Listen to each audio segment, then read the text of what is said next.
Hey guys, so I'm just going to show you what we did with Chris in 6 weeks. So his before swing is here on the left. Pretty good player, lots of speed. Speed generation was not the issue. It was more, the main issue Chris has is controlling the ball. So he was quite wild, especially with clubs that he probably should have been a bit more precise with.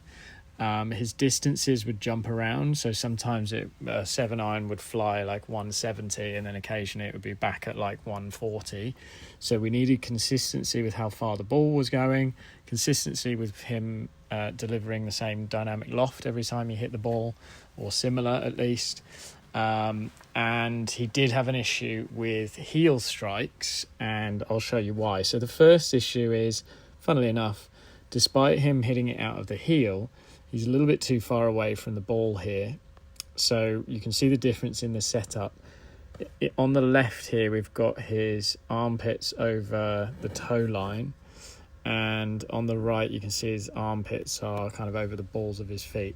So that was one of the first changes, just a little setup change. And you can see as a result of that, he is slightly closer to the ball. But also what's happened is his arms now, they're not stretching out. So I do find that people strike it out of the heel, or people who do strike it out of the heel, they start to move further and further away from the ball. The problem is with that, they will then start reaching with their arms, and sometimes it gets even worse. So weirdly, he was striking it out of the heel, but we've moved him closer. Now, the key is this. I'm just going to take this swing back. Everything looking pretty good, like really nice turn, good depth to the backswing.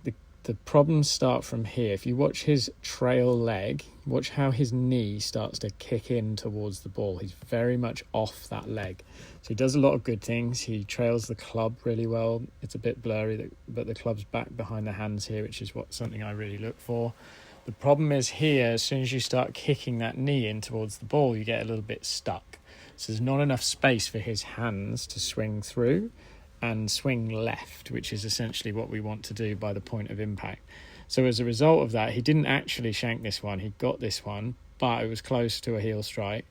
As a result of that, watch his hands. They tend to go out. So they're still very visible at this point of the swing. All his pressure's moved off his right foot and it's kicked in towards the ball, which doesn't allow space for his arms to swing through.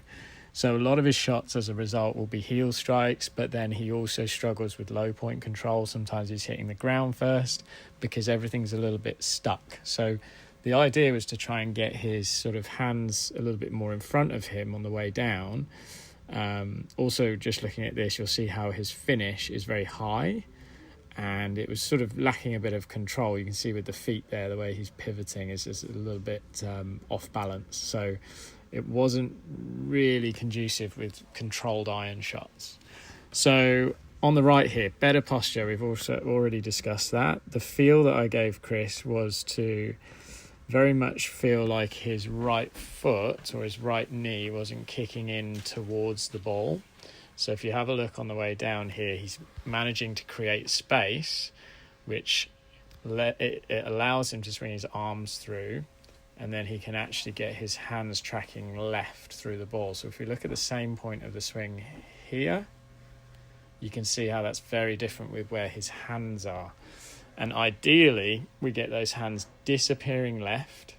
We hit down on the ball nicely, so the ball just takes off on line. You can see where that thing's taking off. And the idea here is to feel like that right foot stays down and the hands have then space to swing through.